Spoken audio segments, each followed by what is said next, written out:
She was found with a gunshot wound to her head in Pittsburgh. He has connections and ties to Pittsburgh. He has connections and ties to a bunch of guns. Friend pleading for answers tonight as details surface about the man accused of killing a woman from Cleveland, leaving her body in a yard in Wilkinsburg. On November 13th, 2022, 23-year-old Adrianna Taylor, who resided in Ohio, was reported missing. Even though several of her family members reported they hadn't heard from her in almost a month, initially, panic didn't set in, as they believed that maybe she was laying low for a while and keeping to herself for a bit. However, after several weeks went by without any contact, social media posts, or signs that she was okay, her friends and family started to fear the worst. 11 days after she was reported missing, police found her body buried in the backyard of a home in Wilkinsburg, Pennsylvania, which turned out to be connected to someone she knew well and had a relationship with.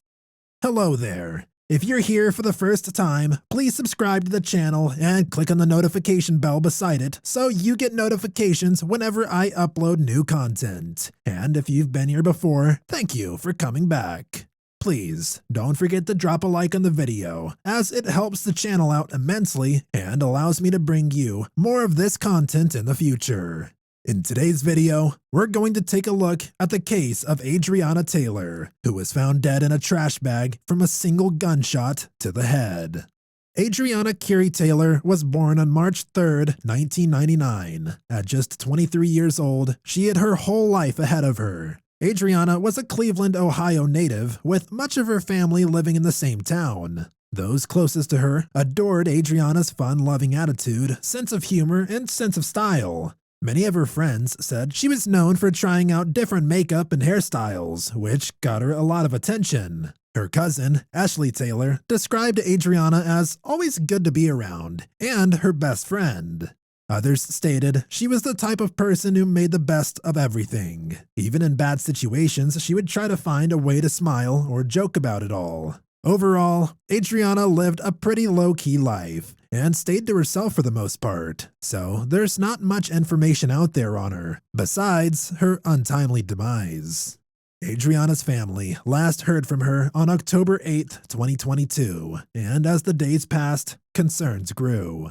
It wasn't like Adrianna to just completely fall off the grid without a trace. She would usually text her cousins and other family members as she posted pictures on social media regularly as well. But all of that came to an end when she went missing. Her aunt, Terry Taylor, was desperately holding on to the hope that her niece was okay. Over the last few weeks, that is what I was going through. Like, where is she? What are they doing to her? Terry told Fox 8. I was praying that we found her alive. I was praying that. On November 13th, her family reported her missing. Adrianna was believed to be living with her boyfriend when she disappeared in the 3200 block of West 98th Street in Pennsylvania. Anthony Kennedy was 43 years old at the time, 20 years older than Adrianna. The pair had met at work before they started dating, but many of Adrianna's friends and family didn't think highly of the relationship.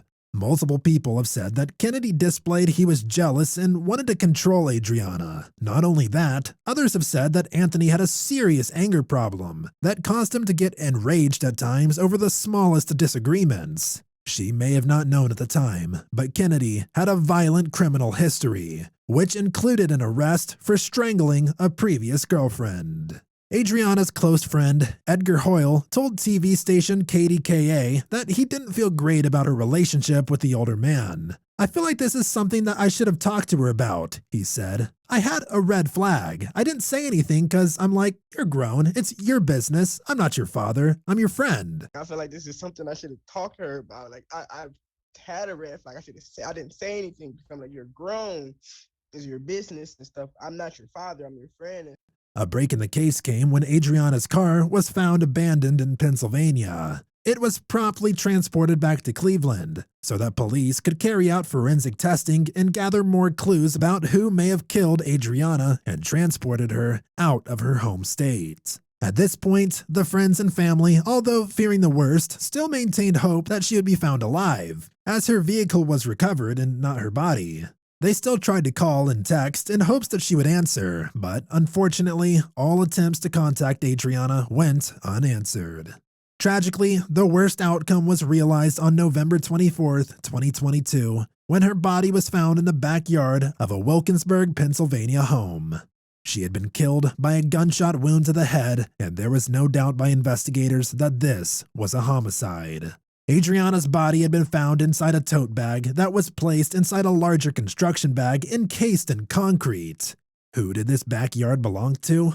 Well, it turned out that this home on the 800 block of Hill Avenue was occupied by Anthony Kennedy's sister. Police had been tipped off by a neighbor whose Ring doorbell camera had recorded suspicious activity in front of the home. A man who turned out to be Kennedy was spotted unloading a bag from the trunk of his car before lugging it towards the backyard. We now know that Adrianna was inside that bag. Following the discovery of Adrianna's body, police issued a warrant of arrest for Anthony Kennedy on an aggravated murder charge. When investigators broke the news to the family, they were devastated. "I never thought this could happen," Ashley said. "She doesn't deserve that."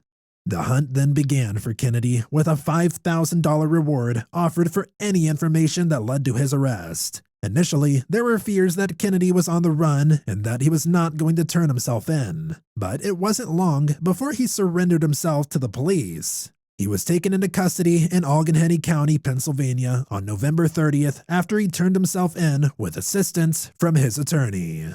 Kennedy's bond has been set at $1 million, and he is currently being held at the Cuyahoga County Justice Center. At his January 3rd arraignment in Cuyahoga County Court, Anthony Kennedy pleaded not guilty. This is a developing case with many more details to come out. If Kennedy maintains his not guilty plea, the case will be taken to trial. Kennedy was not provided any public statements regarding the allegations, but his lawyer has urged the public to let due process play out before judging his client. I thought that it was commendable that he turned himself in. I mean, that's the first positive step. It's not like he's on the run somewhere. I understand that there's video out there. I would ask everyone to be patient and allow due process to play out. I'll keep my eyes on this case and make another video with updates as more becomes available and everything plays out in court. I'd like to hear your thoughts about this case in the comment section. It doesn't appear that Mr. Kennedy's sister is suspected of having anything to do with Adrianna's murder or with the hiding of her body. Based on the information available right now, it seems that investigators heavily believe that he carried out the murder and disposal by himself. Please, don't forget to like this video and share it with the people you know who may enjoy this content as well. It helps the channel grow and allows me to create this content for you in the future. Catch you in the next video.